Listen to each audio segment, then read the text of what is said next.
Hello, my friend. Today I will tell you another long-forgotten legend. Close your eyes and let the magic transport you to Middle-earth.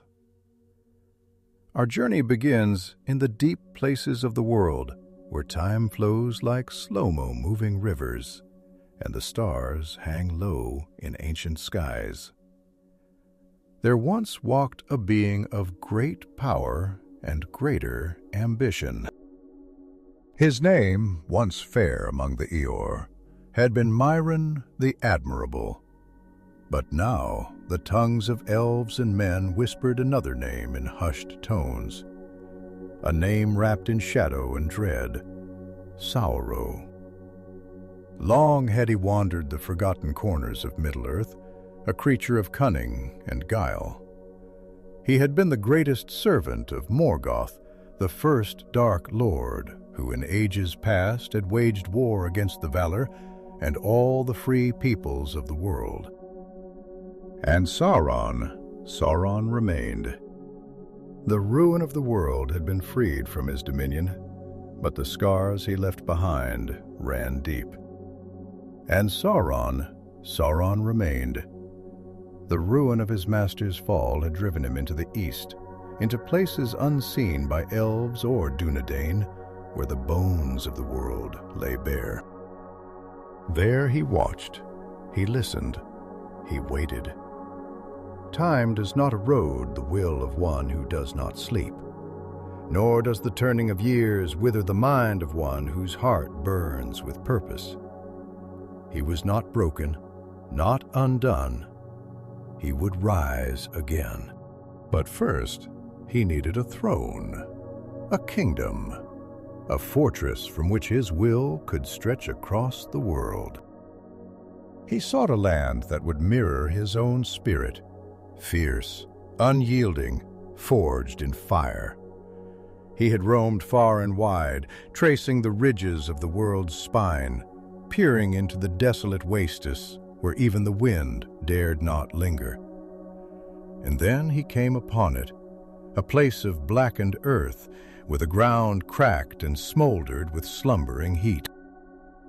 A land veiled in perpetual dusk, its air thick with the taste of embers.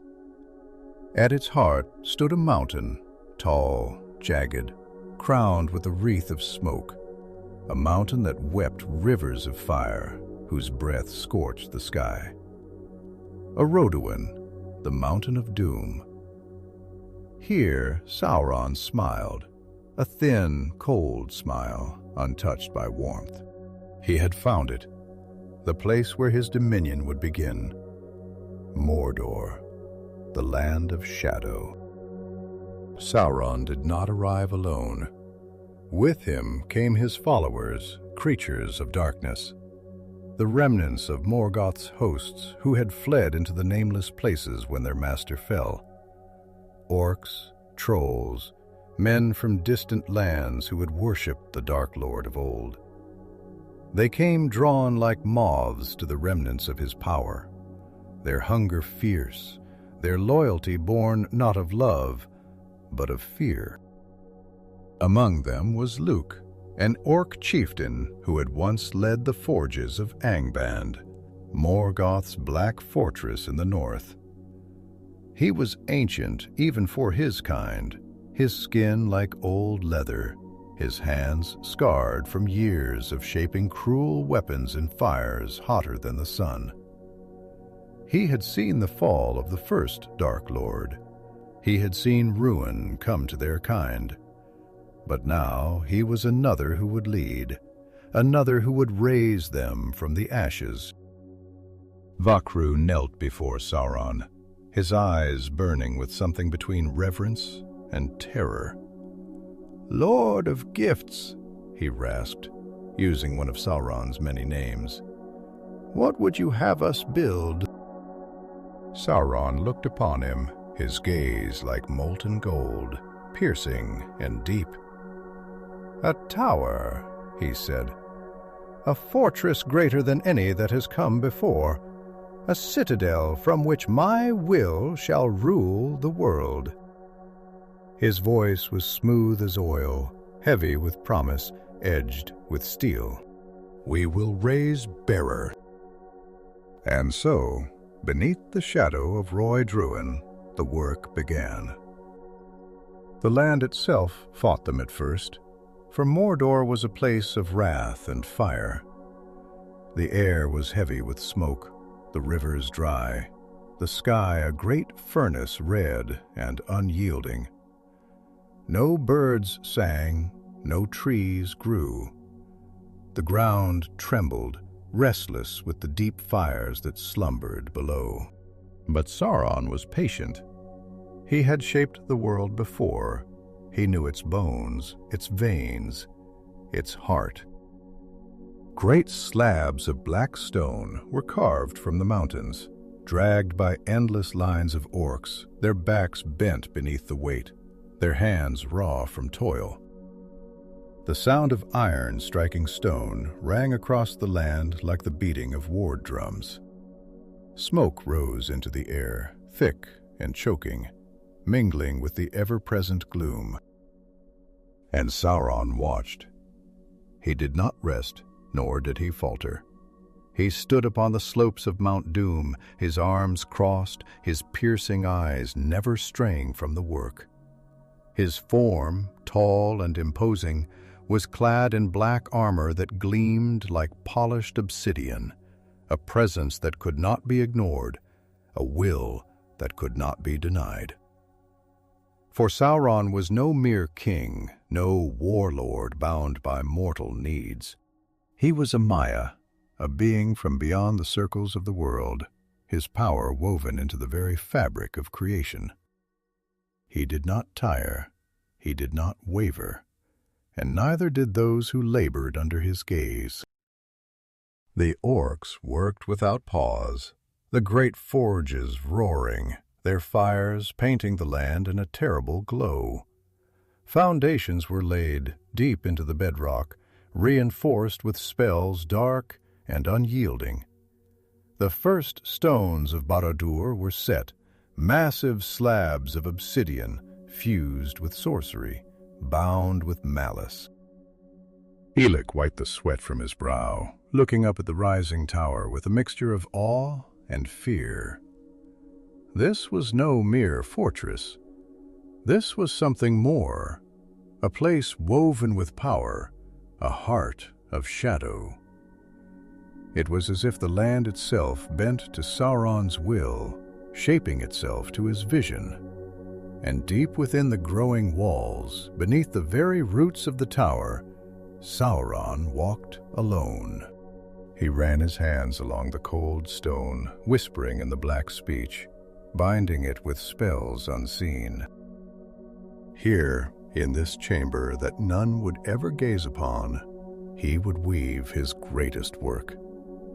A forge, a place where fire would never die, where metal would gleam like captured starlight. A place where he would shape the instrument of his dominion, the key to his rule, the One Ring.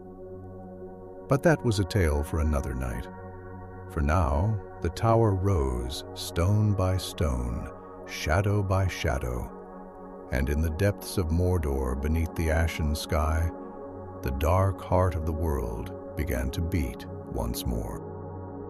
The land stretched before him, endless and ancient, a scar upon the world where nothing pure could grow. The sky above Mordor was a heavy thing, burdened by an eternal dusk, its clouds thick with the soot and shadow of countless fires smoldering in the deep places of the earth. The wind, dry and bitter as old bone, howled across the blackened plains, carrying the scent of scorched stone and ruin.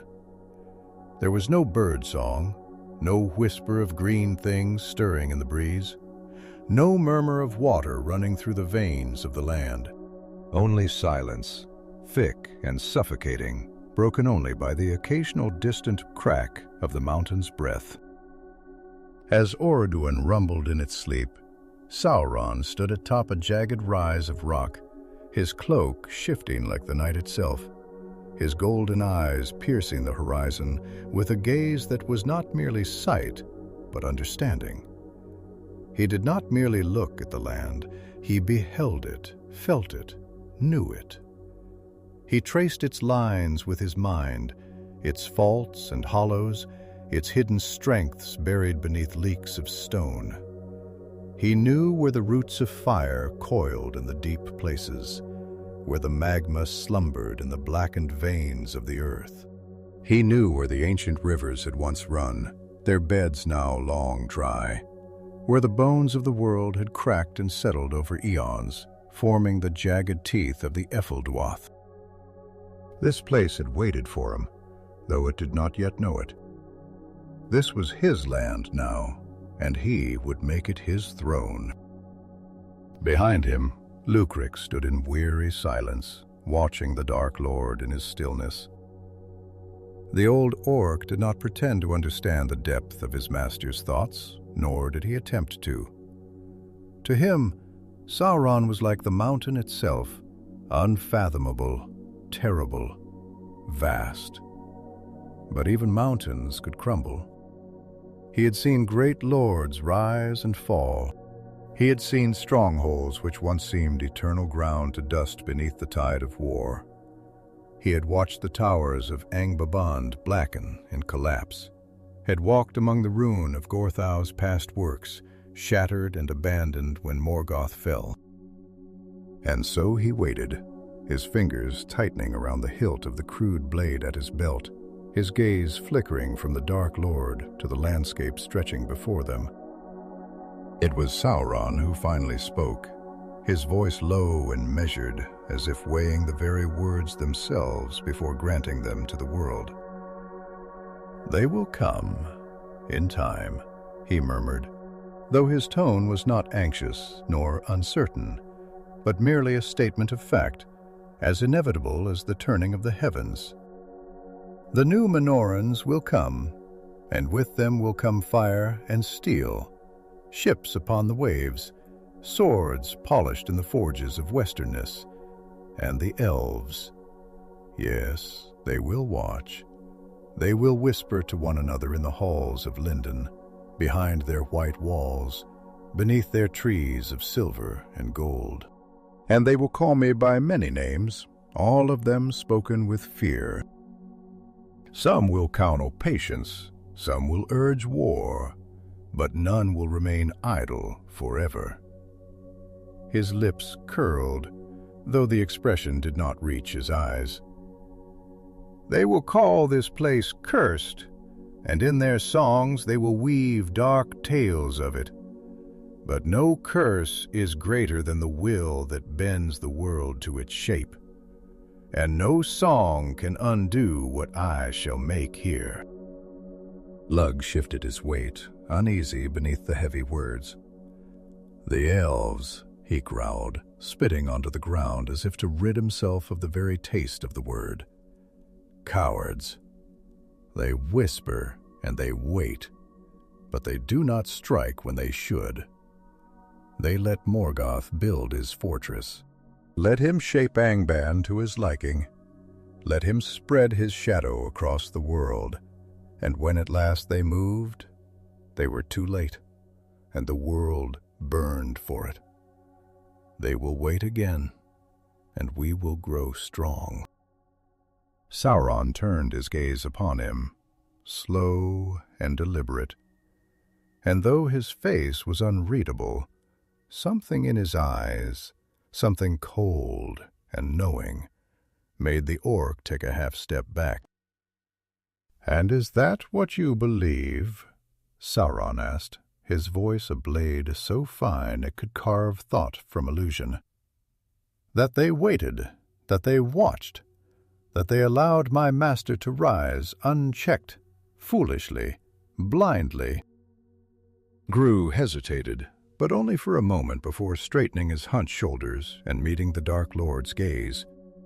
He was no cringing wretch, no lowly threw who cowered at the first whisper of wrath. He was old, older than most of his kind, had survived wars and betrayals and the fall of a god. he was no fool. "They hesitated," he said, slower this time, as if weighing his own thoughts, testing them for weakness. "They feared. They knew the cost of war, and they wished to avoid it. Even after what Morgoth did in the First Age, they were slow to act against you in the Second. They whisper now, and they watch, but they will not come swiftly. They will wait, and we will have time." Sauron was silent for a long moment, the wind shifting the folds of his black cloak, the distant murmurs of the earth rising and falling like the breath of a sleeping beast. Then finally he inclined his head as if in some distant form of approval. "Time," he murmured almost to himself. "Yes, we will have time. And time, when wielded well, is a weapon greater than any sword." He turned back to the lands before them, stretching his arm out, his long fingers splaying wide, as if grasping the very air itself.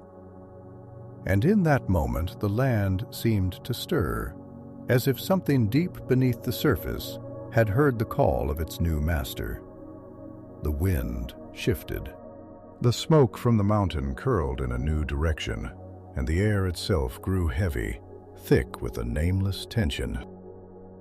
"This will be the foundation," he said at last. "Here, upon this stone, we will raise Barad-dûr." Lotr exhaled through his teeth, his breath a sharp hiss of anticipation. The tower, the great fortress, the citadel of their master. He had seen fortresses built before, had walked beneath the black iron gates of Angband, had glimpsed the ruin of Utumno in his youth. But this would be something else, something greater, something unbreakable. And so, beneath the shadow of Orodruin, beneath the ceaseless smoke of the blackened sky, beneath the weight of the Dark Lord's will, the work began. The ground was broken, the first stones laid, the forges kindled, and the hammer of darkness fell upon the world once more. The sky above Mordor stretched like a great bruised canopy, vast and oppressive, its clouds thick with the endless belching of the mountain's fire. There was no dawn here, nor twilight, nor the soft murmur of evening birdsong as day faded into night. Only a ceaseless, ashen gloom, a world where the sky bore no promise of renewal, where the wind did not dance with the fragrance of new grass, but carried the bitter sting of cinder and ruin. Smoke and shadow curled over the broken ridges, twisting like restless spirits, whispering through the gaping cracks in the earth, filling the air with the scent of something ancient and nameless, something older than stone, older than fear itself.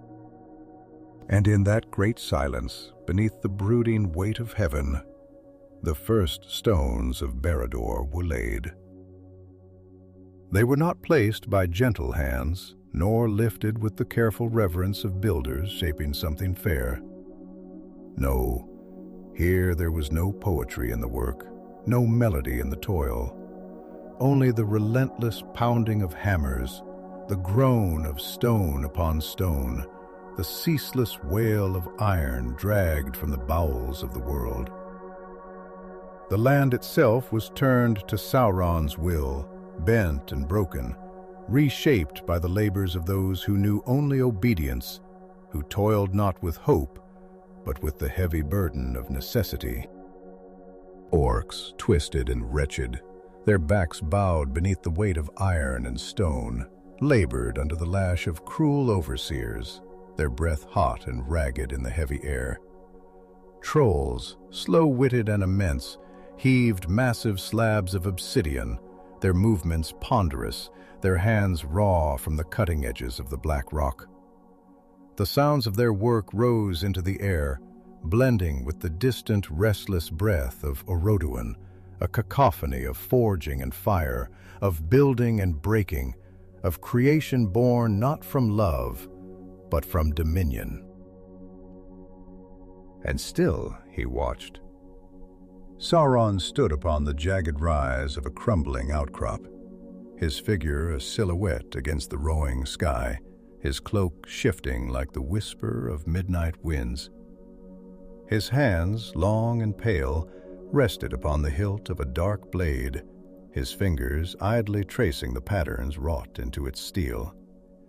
Patterns that spoke of an age before this one, before he had turned to shadow, before the world had known the weight of his name. His golden eyes, burning with something deeper than fire, gazed out across the great expanse of stone and toil, and in them lay the measure of his vision, the shape of a future yet to be carved.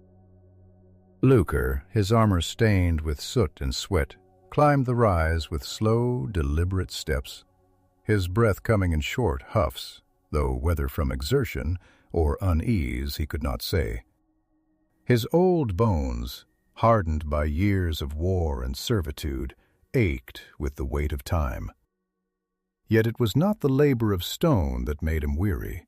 It was the unrelenting will of the one he now approached, the presence that seemed to warp the very air around him, as if the land itself bent under the force of its master's gaze. "The first tier's nearly set," Lordofther growled, his voice like gravel grinding beneath an iron wheel. "The foundations run deep, deeper than any fortress we've ever built. We've driven the stone into the bones of the earth itself. This tower, it will not fall easily." Sauron did not turn to him at once. For a moment he remained as he was, motionless, as if listening to something only he could hear, something woven into the fabric of the wind and stone.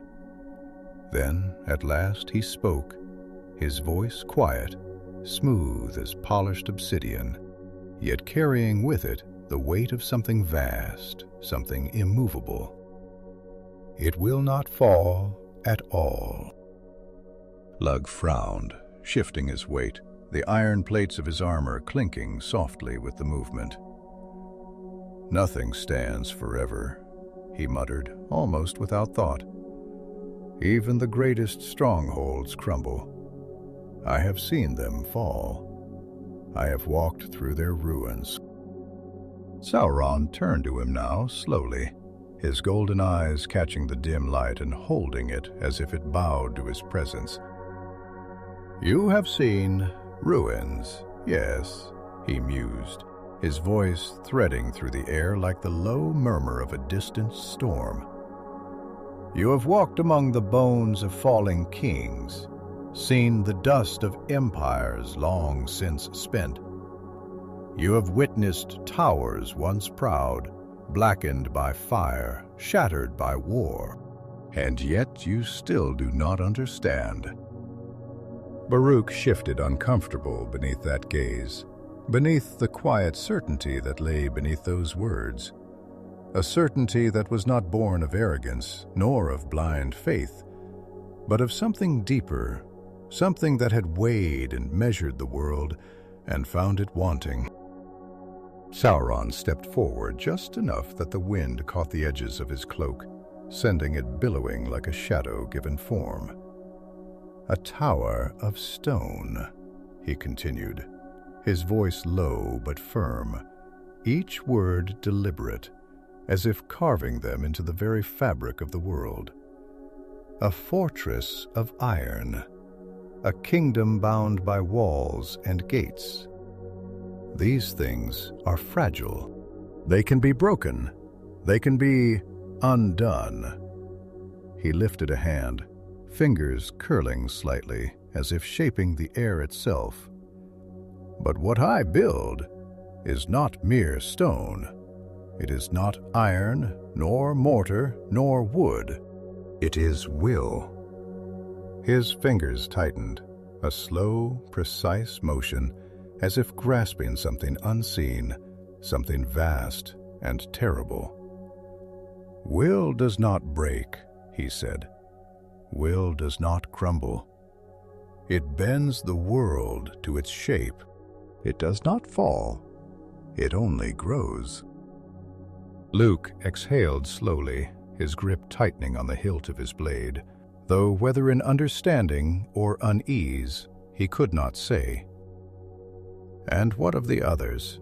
he asked, his voice quieter now, more measured. "What of those who will seek to stop this? The elves will not sit idle forever. The men of the West, those cursed Númenorans, will come. They will come with their white sails and their silver blades, and they will not suffer this tower to ride."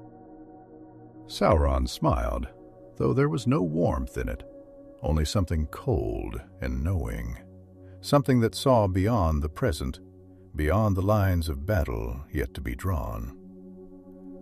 "They will come," he agreed, his tone almost amused. "And they will find that their swords cannot cut through shadow, that their walls will not hold against the weight of the world itself pressing upon them." He turned back to the land, to the rising walls of his great fortress, to the foundation of something greater than any kingdom had ever known. "Let them come," he murmured, almost to himself. "For what I build is not for them to break. It is not for them to understand." He raised his hand, and the wind stirred, carrying with it the scent of something distant, something yet to be shaped. "Brat will rise," he said, his voice a whisper of iron and inevitability. "And when it is finished, when its foundations have drunk deep of the fire that sleeps beneath the world, they will know that their time is at an end." And so the work continued, stone upon stone, shadow upon shadow. And deep in the heart of the world, the land itself trembled beneath the weight of the will that would shape it. The sky above Mordor stretched vast and unrelenting, an ocean of ash and gray, where the sun was a distant dying ember, its light choked and strangled by the smoke that coiled from Orodruin's wounded man. The air itself was thick, laden with the taste of charred stone and the accurate sting of molten fire, as though the land still smoldered from ancient wounds long unhealed. The winds that passed through the valleys and gorges did not sing with life, did not dance with the murmuring voices of trees or the laughter of water slipping over stone. No, this was a land where even the wind whispered in hushed tones, afraid to stir too boldly beneath the ever-watchful gaze of its new master. And beneath this sky where no stars had shone unbroken for an age, the work of Barad-dûr continued. The black stone that was hewn from the mountains did not yield easily. It was as though the bones of Mordor resisted, knowing that something unnatural was being wrought from their depths. Great fissures split the earth where trolls toiled with iron picks. Their shoulders bowed under the weight of their labor, their hands thick with dust and blood where sharp rock had cut into flesh. Orcs, smaller and quicker, skewered between the work sites, their voices raised in curses and guttural commands, their whips lashing out to keep the weary from slowing. Fires burned in the deep pits, the glow reflecting against the black, jagged cliffs. And all across the land, the sound of the hammers rang like the heartbeat of something vast and terrible, stirring to wakefulness. And Sauron watched. He moved through the construction not as a distant ruler, not as one who merely commanded from afar, but as something closer, something woven into the very breath of this place. His will, a force that shaped the world as surely as the stone itself. His presence was not one that could be ignored. Where he passed, the laborers worked faster, their hands moving with renewed desperation, for even the most witless among them knew that his gaze was heavier than iron, and that to disappoint it was to court ruin. But it was not mere fear that compelled them. No, it was something deeper, something stranger. His voice, when it came, was not like the barking orders of the overseers, nor the cruel snarls of the orc chieftains, but something colder, something smooth as polished glass, and twice as sharp. His words carried weight, not because they threatened, but because they offered something that no whip ever could. They offered purpose. For Sauron understood something that his master Morgoth had never fully grasped. Fear could break men, but purpose could bind them. Fear could turn allies against one another, could create weakness where strength was needed. But purpose made things unbreakable. It was not enough to command, one must convince. And so where the strongest of his servants labored, where the pillars of his fortress were being raised from the broken spine of the land itself, he did not merely watch, he spoke. Leroup stood beside him, his heavy frame weighed with exhaustion, though he dared not show it. His hands, wrapped in old leather, bore the marks of long toil, and his armor, battered and pitted from years of war, carried the dust of this place like a second skin. He was not as young as he had once been, but he was shrewd, and shrewdness had kept him alive longer than most of his kind. His gaze followed the laborers below, the way they dragged stone upon stone, the way their bodies strained against the weight of their work. And though he did not say it, though he would never say it, he felt the edge of something creeping into his mind. Doubt. The tower was rising, yes, but at what cost? How many had already fallen to the weight of this labor? How many had been swallowed by the earth, crushed beneath the merciless hands of stone, their bodies forgotten in the black dust? And if so many had already perished, how many more would follow? Could this vast, dark monument truly be built upon such ruin? And as if sensing his thoughts, as if reading them from the very shape of his silence, Sauron turned to him. "You are troubled, Lucro." The old orc stiffened slightly, though he did not lower his gaze. "I do not question your will, my lord," he said, his voice gruff, wary, and careful. "But I have seen strongholds fall. I have seen fortresses raised with sweat and iron only to crumble when the tides of war shift. This tower, it will stand. That I do not doubt. But I wonder, what is it that will make it endure?" Sauron's golden eyes gleamed in the half-light, unreadable, ancient. And then, after a long moment, he smiled. It was not a warm expression, nor a cruel one. It was something else, something colder, something vast.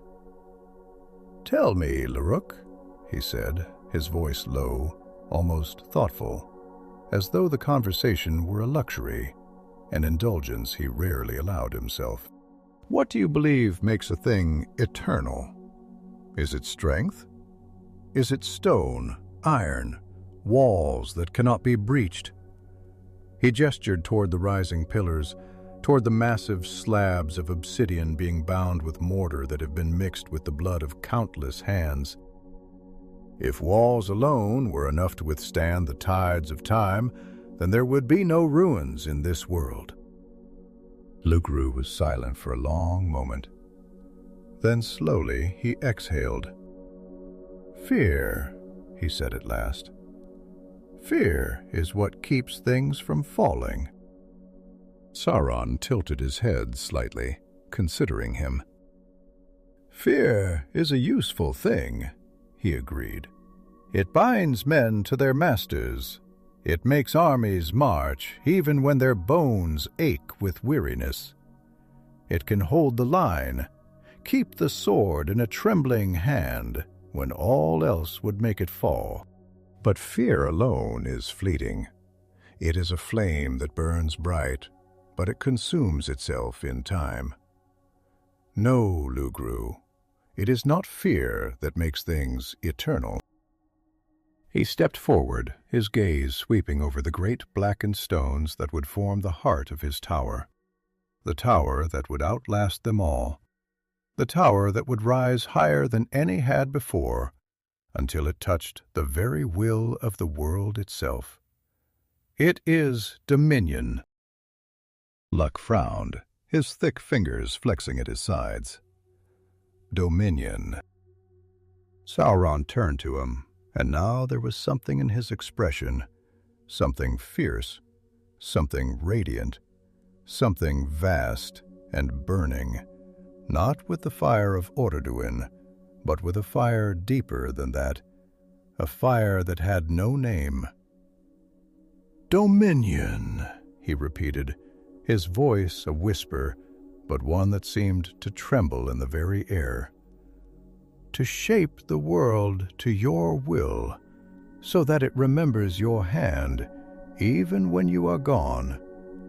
That is what makes a thing endure, Luke. Not fear, not stone, not iron, dominion." Ugg said nothing.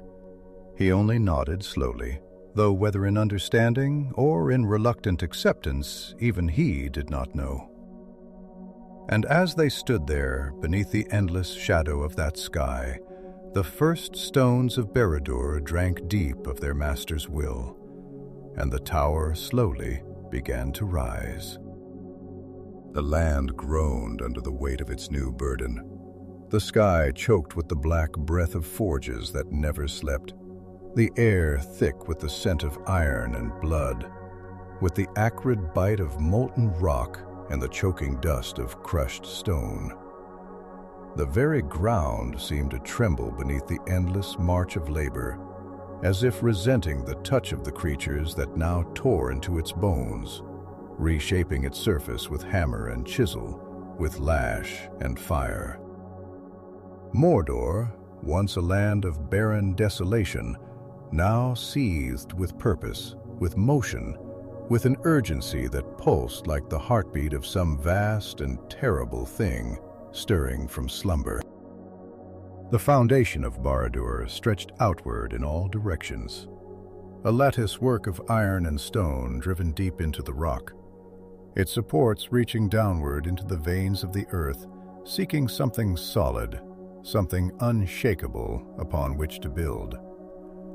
This was not the careless construction of a kingdom raised by men, built in haste, fated to fall with the crumbling of walls and the passing of years. No, this was something older, something deeper. Each stone was set with purpose, each beam of iron bound with a force that could not be seen but could be felt, as though the very will of its master had seeped into the mortar, binding the structure not just to the land, but to the world itself. Sauron stood atop one of the jagged ridges overlooking the work, his dark robes trailing like shadow in the windless air, his golden eyes fixed upon the vast expanse of labor unfolding below him. He watched as the fires of the forges flared, their glow painting the cliffs in the color of old wounds. As the orcs labored ceaselessly beneath the watchful eyes of their overseers, their backs bent, their hands blackened with soot and sweat. He watched as the first of the great towers began to rise, its dark silhouette already taking shape against the smoldering sky, as the walls, thick and unyielding, swallowed the landscape, enclosing it within the growing embrace of the fortress that would one day rule all things. Ugric approached slowly, his steps heavy, his breath thick in his chest. Though whether from the weight of his armor or the weight of his thoughts, he did not know. He was tired, more tired than he had ever been, but he would not show weakness, not here, not now, not in the presence of the one whose will had bound him to this place. He had fought for many masters before. He had served in the great wars of the past, had marched beneath banners that had long since turned to dust, had carved his name into the stones of strongholds that no longer stood. But there had always been something temporary in those wars, something fleeting, something fragile. This was different. "This tower," he said at last, his voice rough, his throat thick with dust. "It is unlike anything we have built before. I see it in the way the stones are placed, in the way the walls rise, in the way the foundation is set deep, deeper than the roots of mountains. There is something in it, something beyond mere strength, beyond mere stone and steel. I feel it when I walk among the laborers, when I stand in its shadow. It is not just a fortress. It is something more." Sauron turned to him then slowly, his gaze measuring unreadable. "You are not wrong," he said, his voice smooth as dark water, carrying with it the weight of something ancient, something vast. "This is no mere stronghold. It is not built as men build their cities, nor as the elves carve their towers from white stone, seeking beauty, seeking refuge. It is not meant to guard, nor to shelter. It is meant to command. It is meant to shape the world around it, to bend the land itself to its will. It is not a place to be lived in. It is a place from which all things will be ruled." Leroux frowned, his fingers tightening on the hilt of his blade, though he did not draw it, nor did he even seem aware of the movement. "To rule the land is one thing," he muttered, "but to shape it, to bend it, what does that mean?" Sauron regarded him for a long moment, his expression unreadable, and then he stepped forward, the black folds of his robes shifting like the edges of a storm. "What is a land, Luke?" he asked, his tone almost contemplative, almost distant, as though he were speaking not just to his servant, but to something beyond them both. "Is it merely rock and river, tree and field? Is it merely the soil upon which men plant their crops, upon which kings build their castles, upon which armies spill their blood? No, a land is not merely what can be touched. It is what is believed. It is the weight of its name, the breath of those who speak it, the fear and love and longing that bind it together. A land is a story told over and over again, written in the bones of those who walk it." His golden eyes burned now, bright as distant fire, sharp as the edge of a blade. "And stories can be rewritten." The Grook exhaled slowly, his mind turning over the words, the weight of them settling deep in his chest. He had never thought of the world in such terms before. He had thought of war, of conquest, of the clash of steel and the spilling of blood. He had thought of power as something that could be taken, held, wielded like a weapon. But this was something different. This was not the power of a warlord, of a king seeking to carve out his kingdom from the wreckage of others. This was something greater, something deeper. That this was the power to remake the world itself. "And that is what this tower is?" he asked at last, his voice quiet now, thoughtful. "A rewriting of the world." Sauron smiled. Then a slow, knowing thing, though there was no joy in it, only certainty. "Yes," he murmured, "that is exactly what it is." He turned then, gazing once more upon the growing fortress, upon the dark towers rising like jagged teeth against the sky, upon the endless, tireless labor that bound it together, that shaped it into something vast, something inevitable. And beneath his gaze, the land itself seemed to shudder, as if it too understood what was coming. For Barad-dûr was not merely being built, it was being written, and the world would read its name for all the ages to come. The air over Mordor was heavy, not only with the soot and cinder that rose in thick plumes from the mountain's ever-churning heart, but with a deeper, more suffocating weight, an unseen force that had settled over the land like the slow tightening of a noose. It was not merely the oppressive heat that curled in waves across the blackened ground, nor the ceaseless, mind-numbing labor of those who toiled at the foot of the rising fortress. No, this was something else, something woven into the very fabric of the place, something that seemed to whisper in the silence between hammer blows, something that made the stones of Barad feel heavier, darker, as if they drank the weariness of those who lifted them, feeding upon it, growing stronger with every ounce of suffering poured into their shaping. The first great spire of the tower had begun to take shape, its obsidian walls slick with the heat of newly melted stone. Its surface smooth as the skin of a blade, yet sharper, darker, as if light itself recoiled from its touch. Its foundations were deeper than any fortress before it, driven into the bedrock, fused with the land by fire and spell, bound with enchantments so strong that no mere force of arms could unmake them.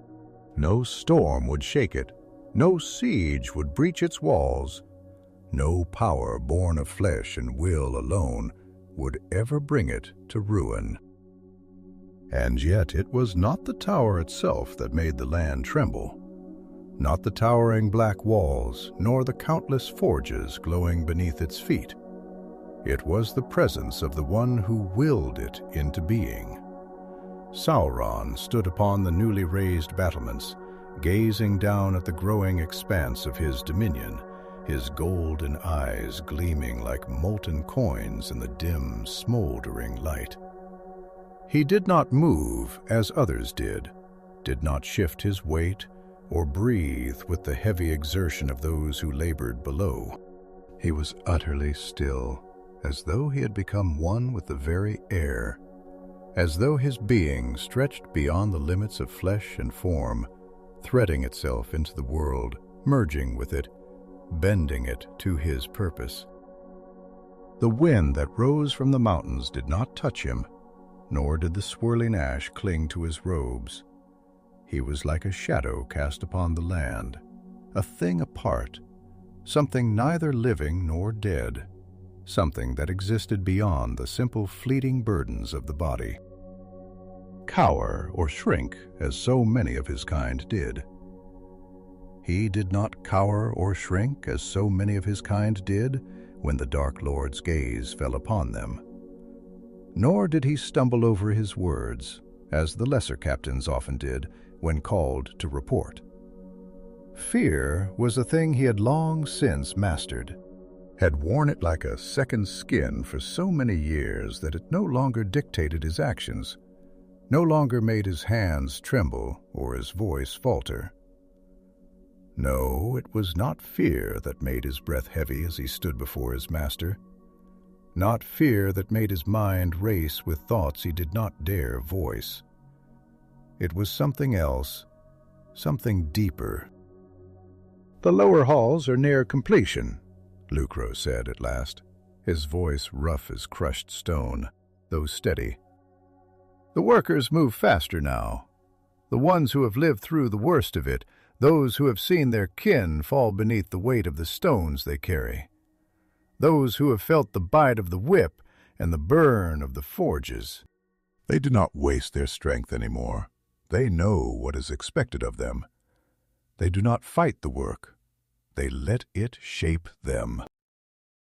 Sauron turned his gaze upon him then, slow and deliberate, the faintest flicker of something almost like amusement passing through his golden eyes, before vanishing into the void of his expression. "And you believe that is strength?" he asked, his voice smooth, soft, yet vast, as if it echoed from a place beyond this world. "To endure, to suffer without complaint, to bend beneath the weight of what is demanded. Do you think that is power?" Ugur hesitated, though only for a moment. He had been ready for this, had expected it. He had learned in the long years of his service that to speak plainly to Sauron was both a danger and a necessity. To flatter him was foolishness. Sauron had no need for empty words, no patience for those who merely echoed his will without thought. But to challenge him, to contradict him outright, was death. The path was a thin one, and it had been walked by many before him, most of whom were now dust. "It is a kind of strength," Lugruk said finally, his voice slow, deliberate, as though he were testing the weight of each word before releasing it. "Not the greatest kind, perhaps, but strength all the same. Those who survive hardship, who learn to carry their burdens without breaking, those are the ones who last. You have seen it yourself. The weak do not endure here. The ones who crumble beneath the work, the ones who try to flee, the ones who fight against the inevitable, they do not last. Only those who learn to bear the weight of their chains survive." Sauron was silent for a long moment, his gaze sharp as a knife's edge, unreadable, distant. Then, slowly, he inclined his head. "Yes," he murmured, "that is true. But survival is not power. Survival is what the desperate cling to when they have nothing else. It is the struggle of the nameless, the toil of those who will leave no mark upon the world. To endure is not to rule." He turned back to the tower, then to the dark walls rising higher with each passing day, his golden eyes narrowing slightly, as if seeing something beyond the present, something that had not yet come to pass, but was already written in the deep places of his mind. "Power is not in the act of bearing a burden," he continued, his voice quieter now, though no less absolute. "Power is in becoming the burden. It is in shaping the yoke so that others will bear it for you. It is in crafting a world where suffering is not a thing to be endured, but a thing to be used, a thing to be wielded." Luke exhaled slowly, his fingers curling into his palms, though whether in agreement or unease, even he did not know. "And that is what Barad-dûr will be?" he asked, his voice quieter now, less certain. "A thing that cannot be endured, only wielded." Sauron smiled then, though there was no warmth in it, only something cold and vast, something endless. "Yes," he said simply. And as the wind howled through the empty halls of the unfinished tower, as the great forges roared beneath the mountain's belly, as the stones of Barad-dûr drank deep of the sweat and blood that bound them together, the land itself seemed to shift, to stir, as if awakening to something that had always been waiting to rise. For this was no mere fortress. This was a throne upon which the world would kneel. The tower rose, its blackened stone drinking the light, its form a thing of hunger, jagged and unyielding, as if it had not been built, but had grown from the bones of the earth itself. The foundations had long been set, driven deep into the bedrock, bound not merely by mortar and iron, but by something greater, something unseen.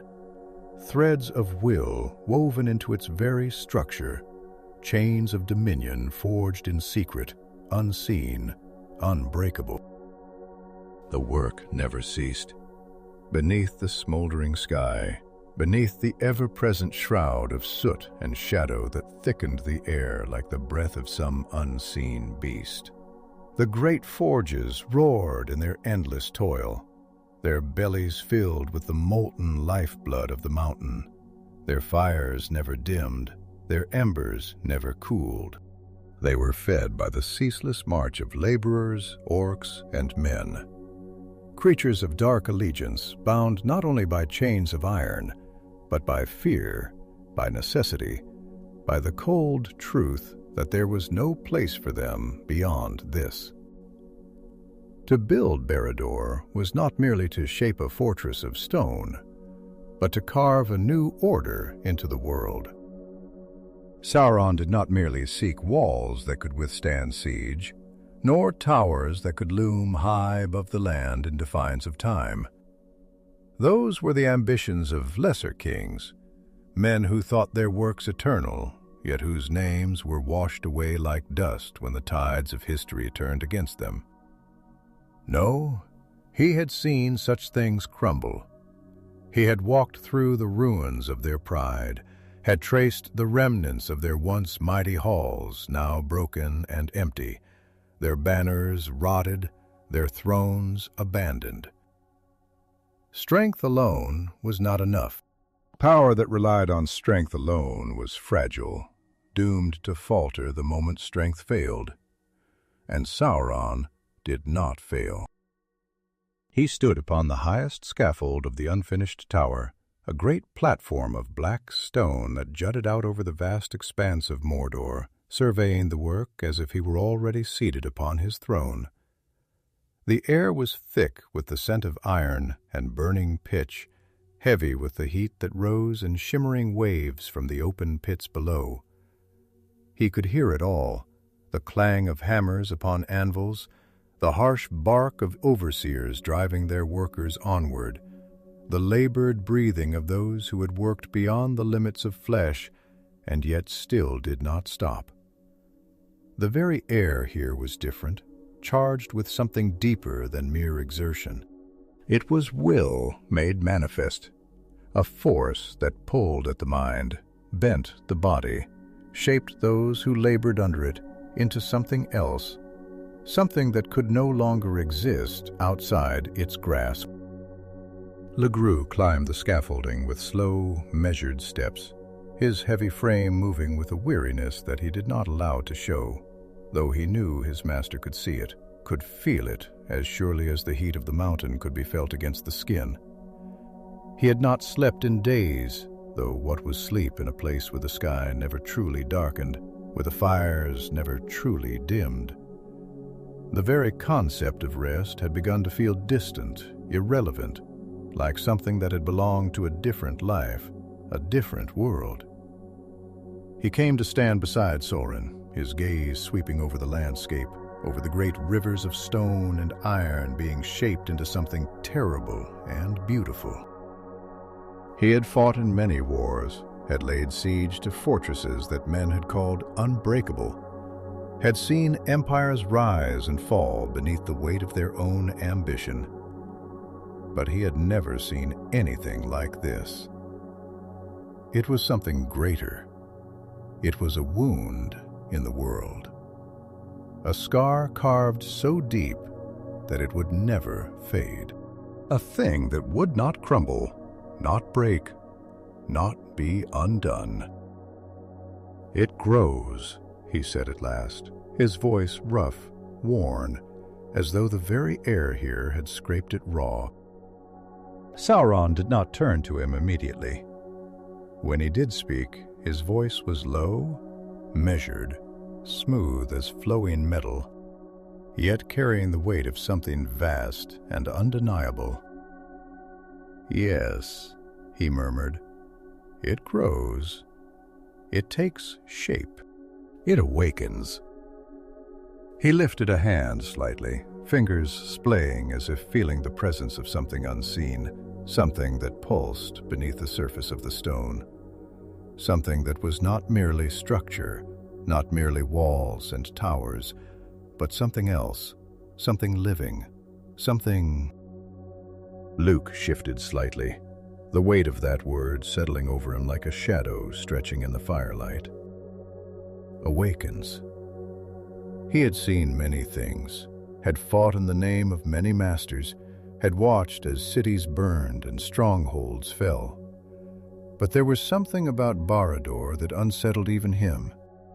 There was no grandeur here, no fleeting glory of a king's fortress built to proclaim his dominion to the world.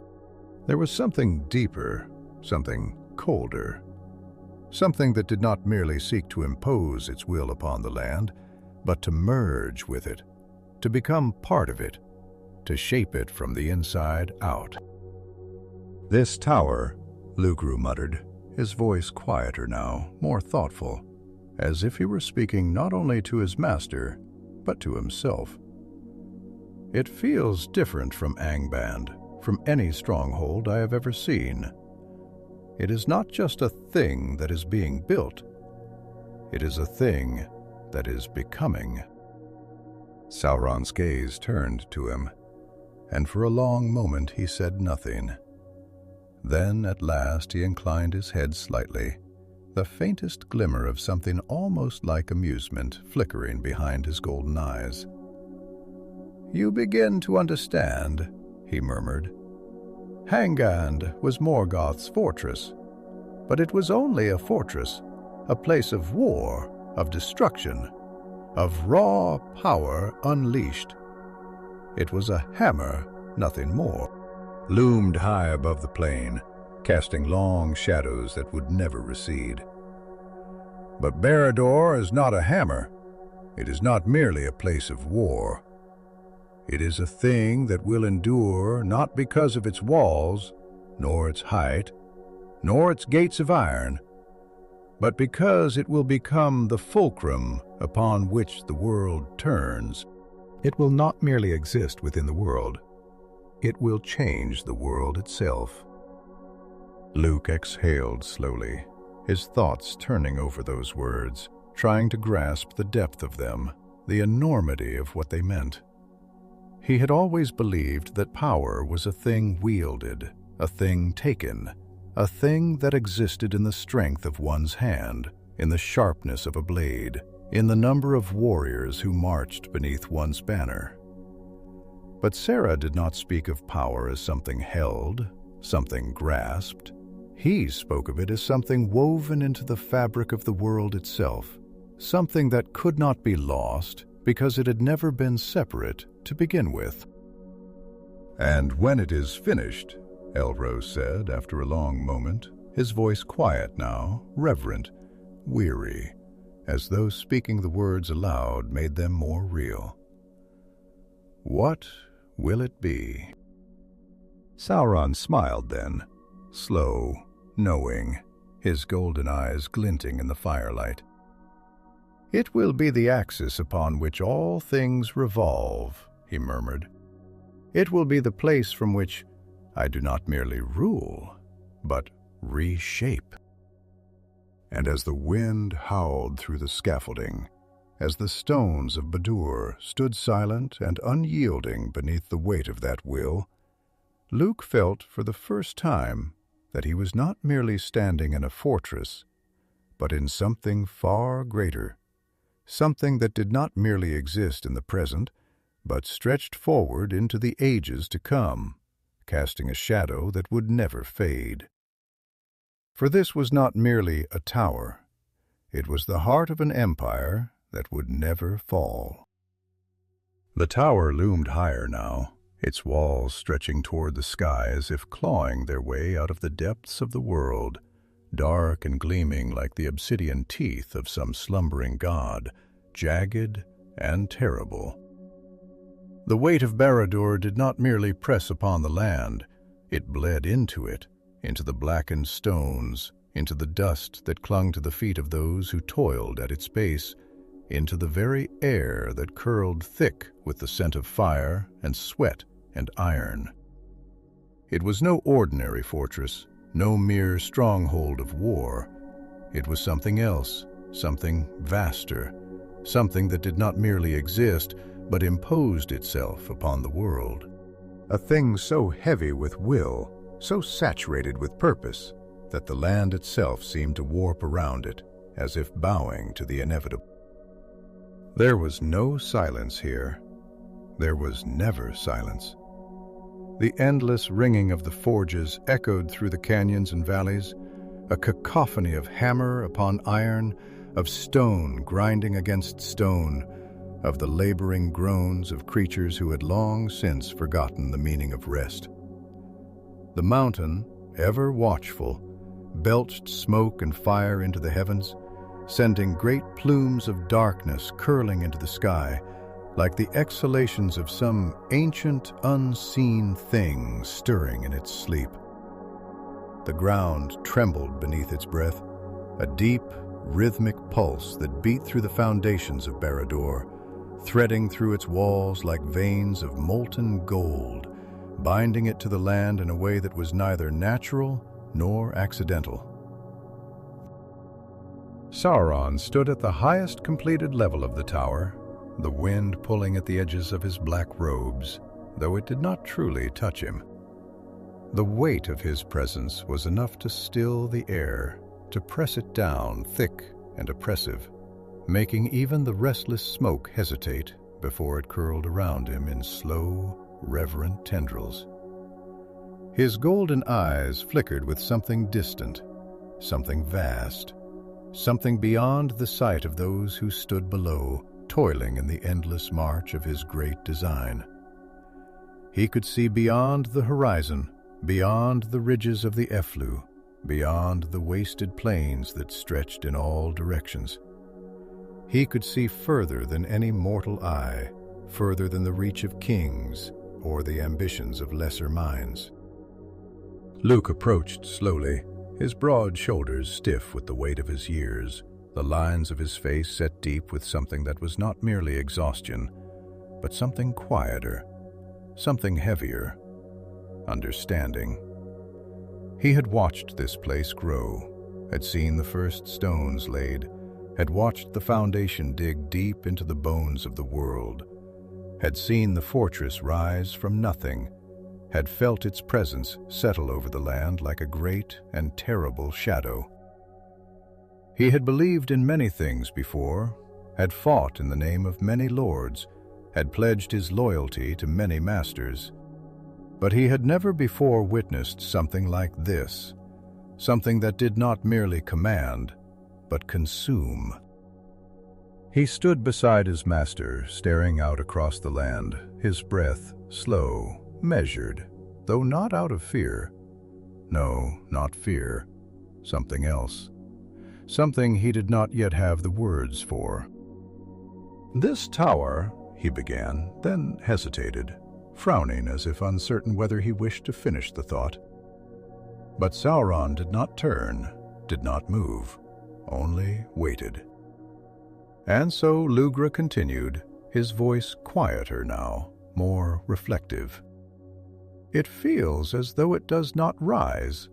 It sinks, as if it is not reaching upward, but burrowing deeper, spreading like roots into the land, binding itself into something older than the stone it is made from." Sauron inclined his head slightly, his gaze never wavering from the horizon, though the faintest glimmer of something like approval flickered behind his golden eyes. "You see more than most," he murmured, his voice smooth, distant, yet as unshakable as the stone beneath their feet. "Yes, Barad-dûr does not merely stand, it claims. It does not rise, it binds. This is not a fortress that can be stormed, nor a city that can be raised. It is something more. It does not simply exist within the world. It alters the world around it. It reshapes them. The group exhaled a slow, deep breath that carried with it the weight of understanding. He had known war, had known conquest, had known the building of walls, the raising of gates, the forging of weapons, the taking of lands.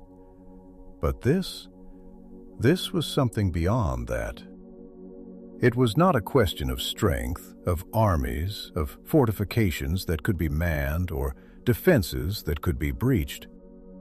This was something deeper, a shift, a change in the very order of things, a rewriting of the way power worked, of the way dominion was shaped. "And those who build it," he asked at last, his voice quiet now, almost hesitant, "those who labor beneath it, do they not see it? Do they not feel it?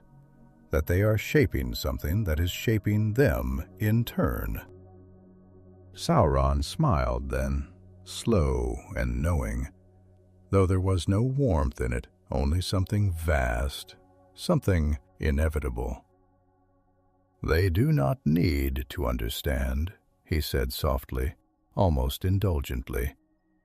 "They do not need to know the weight of what they build, nor the depth of what they serve. They are tools, nothing more, hands that shape the world without ever realizing that the shape they carve is their own undoing. That is the nature of dominion. Lore, not to rule by force alone, not to crush with might, but to shape the world so that those who live within it do not even see the chains that bind them." Lucric was silent, the truth of those words settling deep into the marrow of his bones. He had thought power was a thing wielded, a thing seized, a thing taken in the clash of steel and the march of war. But Sauron did not think in such terms. He did not merely take, he changed. He did not merely rule, he shaped. He was not a warlord, not a king. He was something else, something greater, something inevitable. And Barad-dûr was more than a fortress. It was an idea given form, a wound in the world that would never close. And as he stood there beneath the shadow of that rising monolith, beneath the weight of something that could not be undone, he understood at last what it meant to stand in the presence of one who did not merely seek to command, but to redefine the very nature of existence itself. The sky over Mordor was no longer a mere sky, no longer a vast and empty expanse through which the light of the stars might weave its distant, indifferent song. No, here above the great spires of Barad-dûr, the heavens themselves had been remade, veiled in a ceaseless pall of smoke and shadow, thick with the breath of forges that never slept, stained with the ever-present glow of Orodruin's burning heart.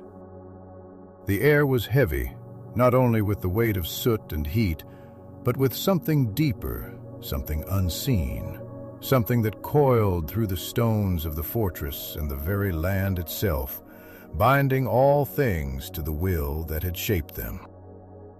The fortress was no longer merely rising. It had become, had settled into the world like a blade driven deep into flesh, an unhealing wound, a scar that time itself would not erase. The work was no longer a labor of hands alone. The physical toil had continued, the endless march of bodies, the hammers striking stone, the iron riveted into place with the screams of those who fell beneath its weight. But now there was something else woven into the very foundations, something greater than mortar, something more binding than steel. The spells had begun, the enchantments, the weavings of will and power that stretched beyond the limits of mere construction. This was the final stage, the moment when the fortress was no longer merely a fortress, when it would cease to be simply a place of stone and iron and instead become something more. Sauron stood upon the highest platform, his golden eyes unblinking. His gaze stretched far beyond the walls of his own creation, far beyond the mountains that encircled his growing dominion. He saw further than any mortal, further than any king who had ever ruled, further than even most of the Maiar who had walked the world before him. He saw the future, the shape of things yet to come, the way the land would twist and bend around this place, the way the world itself would adjust, accommodating what could no longer be undone. He saw the ripples of Barad-dûr's existence spreading outward, unseen but inevitable, threading through the fabric of time itself, pulling all things slowly, inexorably, toward the shadow that now loomed above them all. Behind him, Elrich climbed the blackened stairway, his breath heavy, his footsteps slow. His body bore the marks of his years in this place, the toil of labor that had not been softened even by his rank, for there was no comfort here, no shelter from the demands of this work. His hands, once strong, once skilled in the craft of war, were now cracked and calloused, his armor stained with the dust of the tower, with the sweat of uncountable days beneath the watchful, unyielding gaze of his master. He had thought long ago that he had known what it meant to serve, that he had understood what it meant to build something that would outlast him. But now, as he reached the top of the stairs, as he looked upon the dark expanse before him, he understood that he had been a fool. This was not simply a fortress. It was not a thing that could be understood in the terms of walls and gates and battlements. It was something else. It was power made physical, something that did not merely defend but consumed, something that did not merely house its master, but extended his will into the world itself. Lick could feel it now, pressing against him, shifting the very air around him, bending the space within its walls, as if the tower itself were not merely built upon the land, but were replacing it, rewriting it, reshaping it into something that had never existed before. He stepped forward, his breath coming slow, deliberate, wary as he stood beside Sauron, gazing down upon the world that stretched below them. "It is done," he said at last, his voice quieter than he had meant it to be, as if the air itself had stolen the strength from his words. Sauron did not turn to him immediately. He stood still, motionless, as if listening to something far beyond the reach of ears, as if hearing the voice of the world itself shifting beneath his feet. When he finally spoke, his voice was smooth, calm, yet vast, carrying with it something deeper than words, something heavier than sound. "No," he murmured. "Not yet, not fully. Not until the last stone is bound, not until the last chain is forged." Bugrok frowned slightly, his thick fingers curling at his sides. "The last chain," he echoed. "The tower is finished, the forges burn, the walls are set. The highest spires reach beyond the sight of those who dwell below. What remains?" Sauron turned to him then, and the weight of that gaze was like nothing Lugrich had ever known, like staring into the heart of a fire that had no end, no limits, no boundary between what was and what would be. "The tower is not merely a place," Sauron said, his voice quiet, yet pressing against the mind like iron wrapped in silk. "It is an extension of my will, and will alone is not enough. A thing must be bound to the world if it is to shape it. A thing must be anchored. Luggery hesitated, and in that hesitation something colder than fear crept into his mind. Anchored, he repeated slowly. He did not know why, but the word felt heavier than it should have, as if it carried with it something unseen, something unspoken. How? Sauron turned back to the land, his golden eyes narrowing slightly, his expression unreadable, thoughtful, almost expectant. In fire, he said at last. In fire and in a circle unbroken.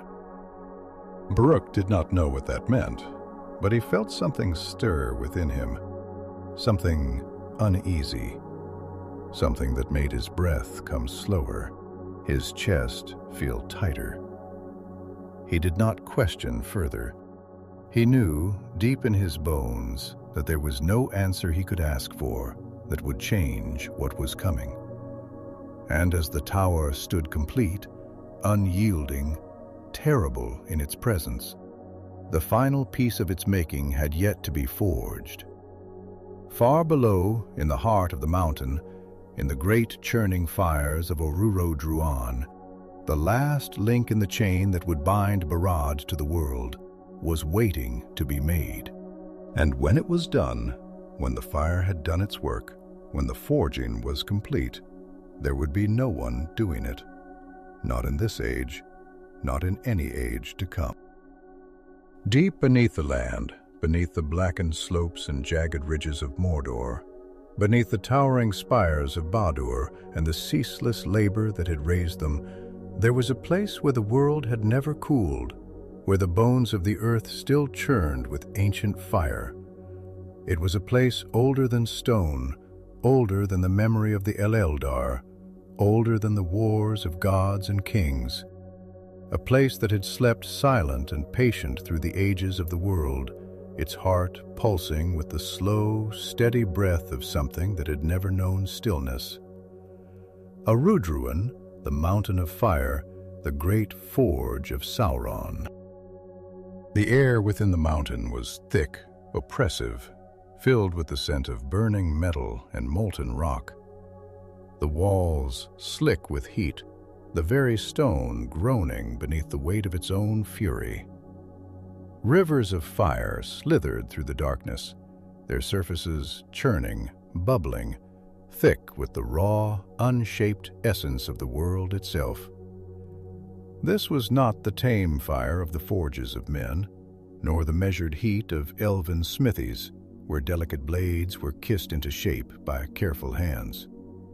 No, this was something older, something wilder.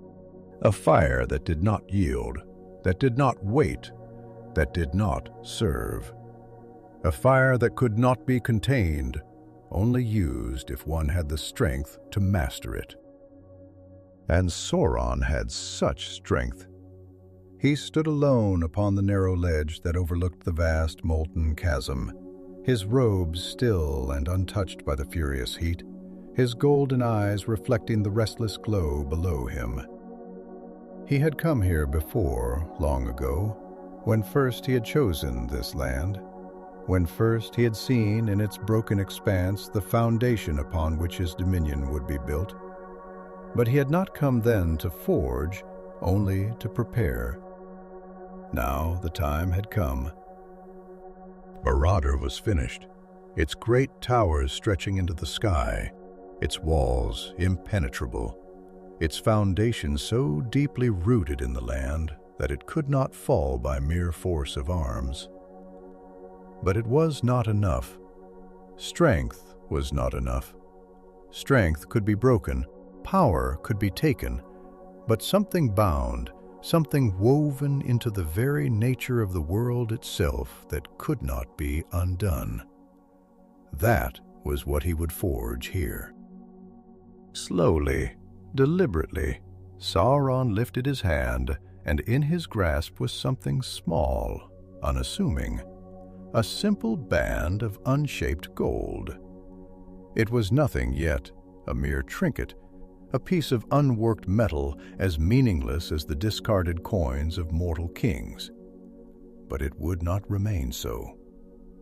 He lowered the band toward the fire, his fingers steady, his eyes unblinking, his will fixed upon the shaping of something that had never before been made.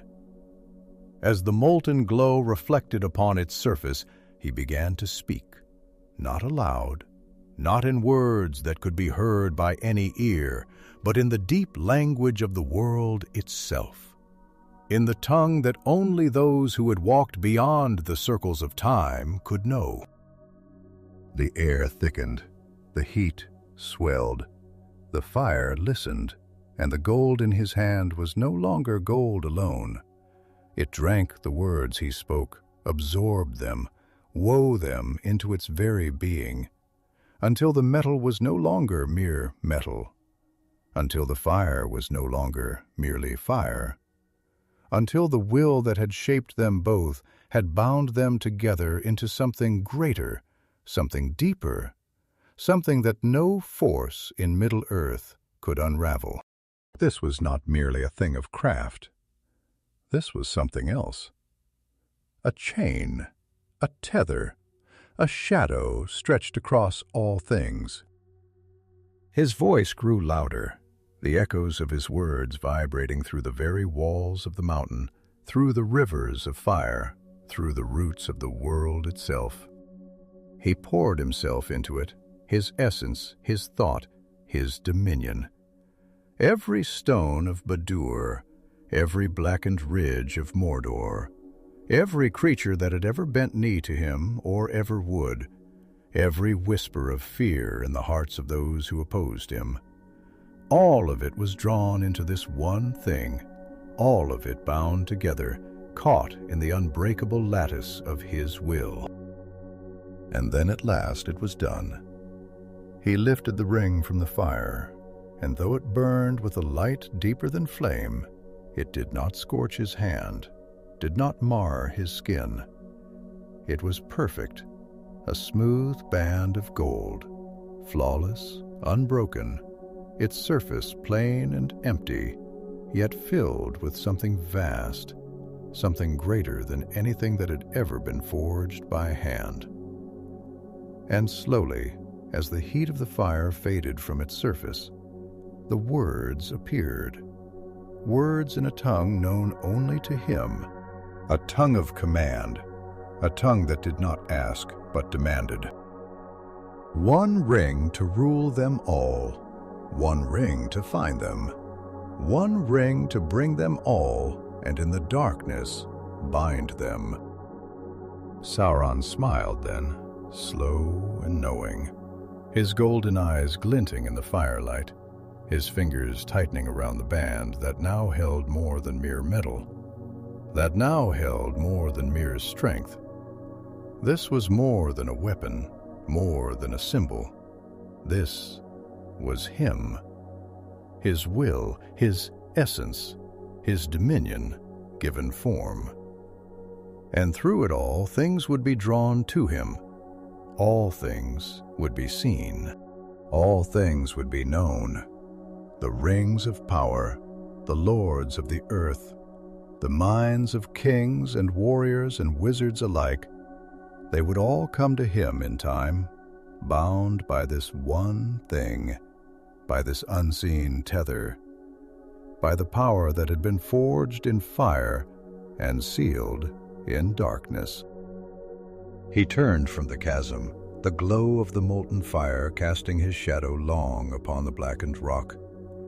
He did not need to look back. He did not need to wonder if his work had been completed. He knew Barad-dûr had been built. But now it was anchored. Now it could never fall. And as he stepped from the forge, as he carried his creation with him into the darkness, into the waiting halls of his great fortress, into the world that would soon kneel before it, the weight of what had been done here settled over all of Middle-earth, unseen but undeniable. A shadow had been cast, and it would never be lifted.